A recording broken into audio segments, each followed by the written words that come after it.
guys, and welcome back to Reading Club. Today I'm going to read you a book called The Critter Club, Liz and Marigold Lake, Chapter 3 and Chapter 4.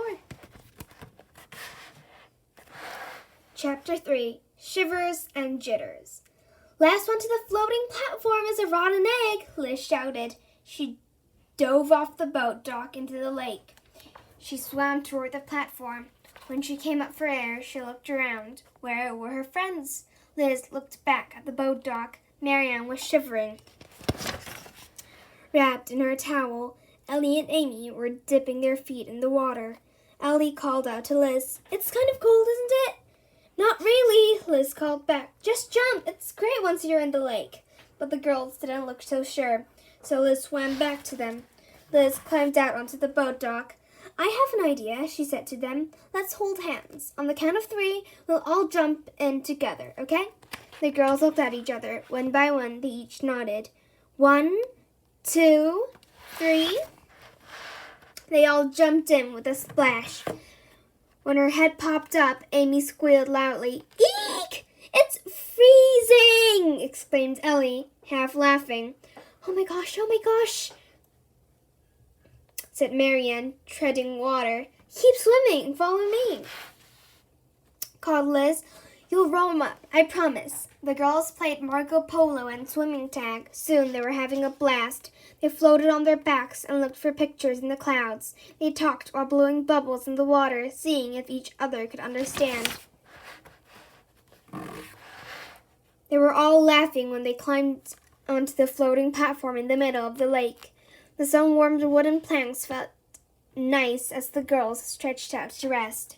Then the breeze picked up. Before long, Marianne, Ellie, and Amy were shivering.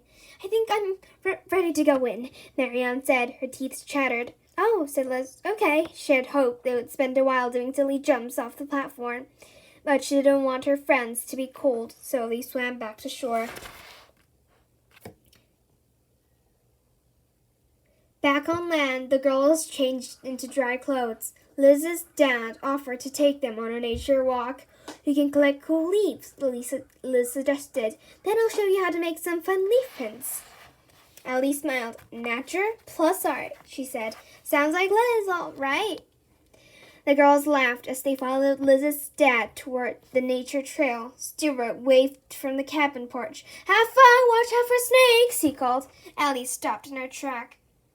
"Snakes?" she said, her eyes wide with fear. "What snakes?" Chapter 4, A Very Short Walk. It took a while for Liz and her dad to reassure Liz. "We've never seen any poisonous snakes," Liz pointed out. "That's right," said Mr. Jenkins, "and in all the years we've come to the lake, we've only seen a few snakes total." Liz could tell Ellie wasn't so into the nature walk anymore, but Ellie finally agreed to come along. "I want to walk in the middle of the group, not on front, not in the back," she said. The nature trail went all the way around the lake and was a walk that usually took Liz about an hour. Just 10 minutes down the trail, Liz, Marianne, and Amy already had a handful of leaves. Ellie was too busy watching for snakes to look for leaves. "Here's my favorite so far," said Liz, holding up an oak leaf. "I like this one," said Amy. "Ooh, birch," said Liz. She knew a thing or two about the trees around the lake. Marianne held one up. "How about this one?" she asked.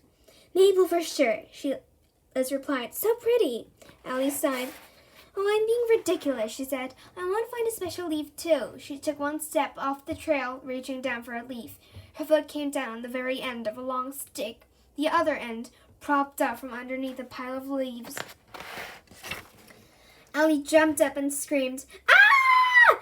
Snake!" She took off, running back toward the cabin. Liz's heart sank. Poor Ellie, it seemed the nature walk was over.